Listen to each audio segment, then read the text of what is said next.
This clip was found, analyzed, cut, and captioned automatically and completely for free with Claude. But it gets better, because Whop now has a feature called Content Rewards, where creators pay you real money to clip their podcasts. And the more views your clip gets, the more you get paid. Right now, there are hundreds of clipping campaigns live, with budgets just sitting there, waiting for someone to come and grab them. Here's the problem though. Clipping is brutal, especially if you're doing it all manually. But the workflow I'm about to show you fixes that. And it runs entirely on Claude plus one free tool. So by the end of this video, you'll know exactly how to turn Claude into your own personal clipping assistant, one that finds and cuts your clips for you. And stick around, because later we'll put it head-to-head against one of the top paid clipping tools. I've left a link to all the tools needed in the description so you can follow along as we go. So let's dive in.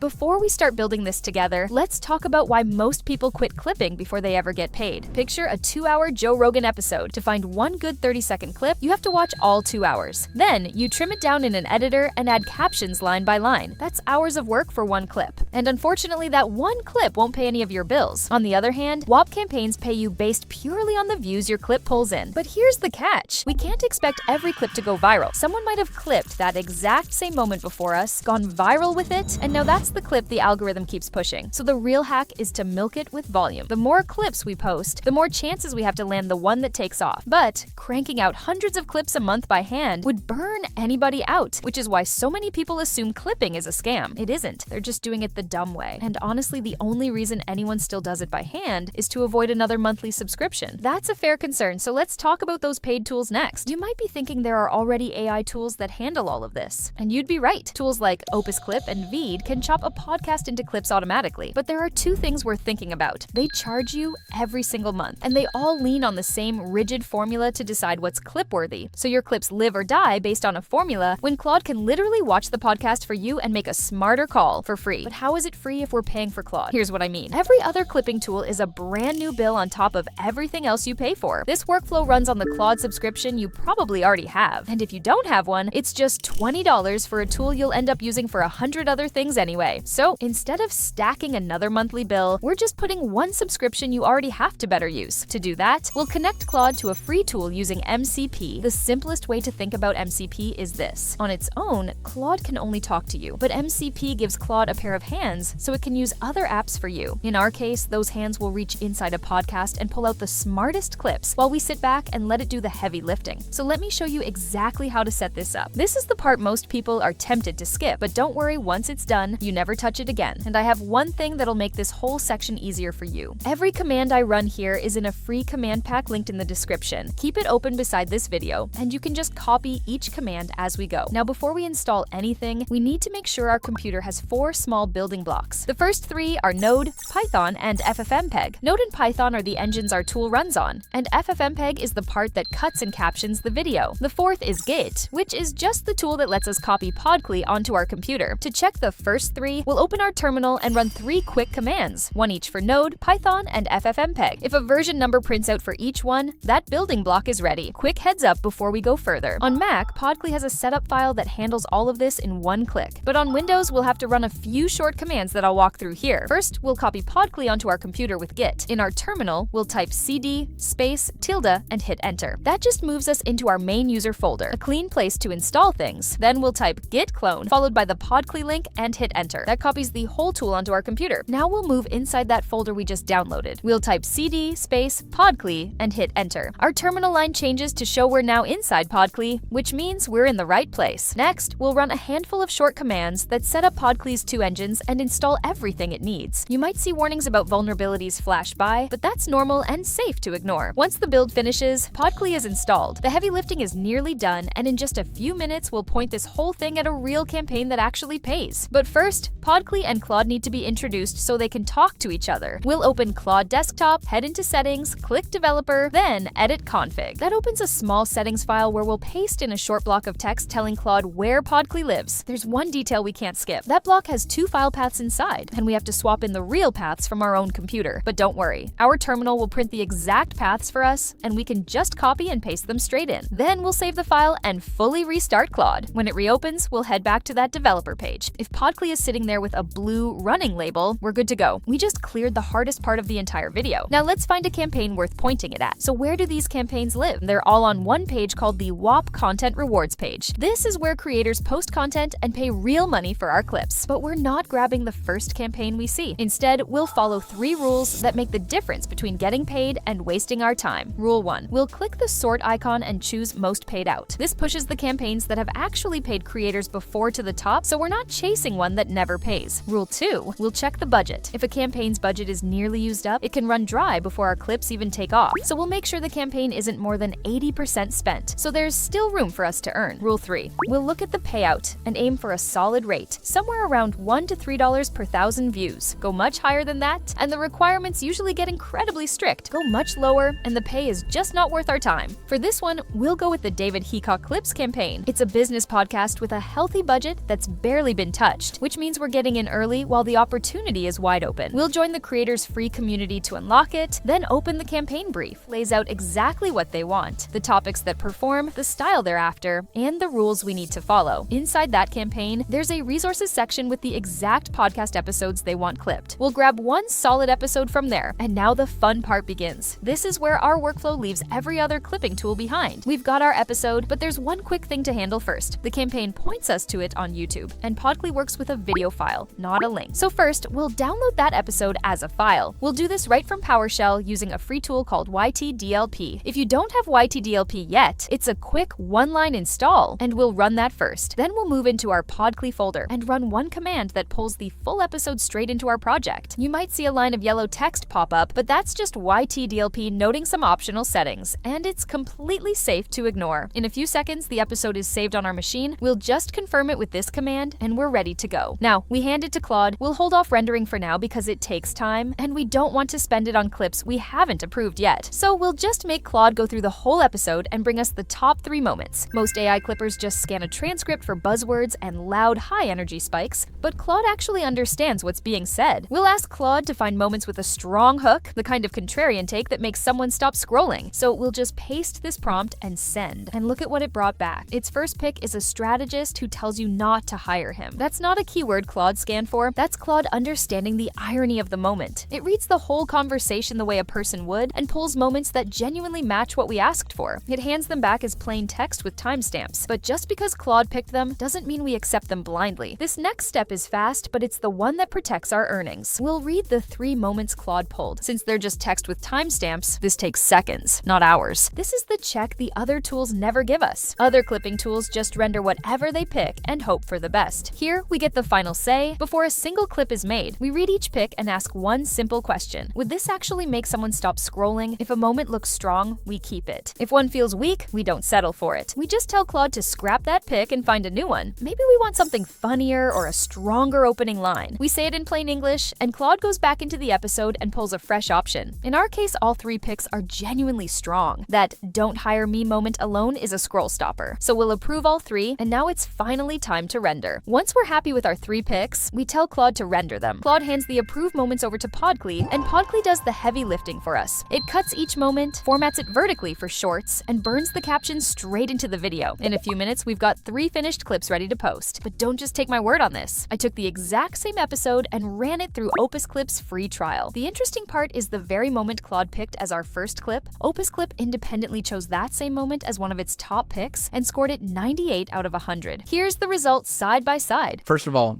don't hire me. Don't hire me. Don't hire another content strategist. Don't hire a guru. Don't pay for consulting hours. First of all, don't hire me. Don't hire me. Don't hire another content strategist. Don't hire a guru. Don't pay for consulting hours. So our free workflow isn't some budget alternative. It's spotting the exact same high-value moments the paid tools are built to find. Still, both tools have different strengths. Opus Clip was faster, and its picks came out polished, shorter, and punchier. Meanwhile, Claude's clips ran a little longer, but it kept more of the surrounding context, which means our clips carry the full setup and payoff of a moment instead of just the spike. So it really comes down to what you need. If you want speed and polish with almost almost no setup, Opus Clip is great at that. But if you want a free workflow that reads the whole conversation and picks moments with real depth, this is hard to beat. And there's one last thing we can do to make these clips feel completely native to the platform. By default, our captions look clean, but a little generic. The clips that really pop on TikTok and Reels usually have captions that match each platform's native style. So we'll simply ask Claude to change the caption style for us. We can tell it to enlarge the text, switch the font, change the highlight color, or pick one of Podcly's built-in templates. So we'll just paste this prompt, and here's the result we got. First of all, don't hire me. Don't hire me. Don't hire another content strategist. Don't hire a guru. Don't pay for consulting hours. If you do not know why you are better than everyone else, do not play the game. And if you So you're actually the opposite of Gary Vee. So now you know how to use Claude to turn one podcast into post-ready clips almost completely on autopilot. No expensive clipping app, and no weekend lost to manual editing. If you want to try this yourself, I'll leave a link to the tools in the description so you can get started. But clipping podcasts is only one way to make money with AI, and maybe it's not your cup of tea, which is why I broke down 6 more tools you can use. Just click the video on screen now.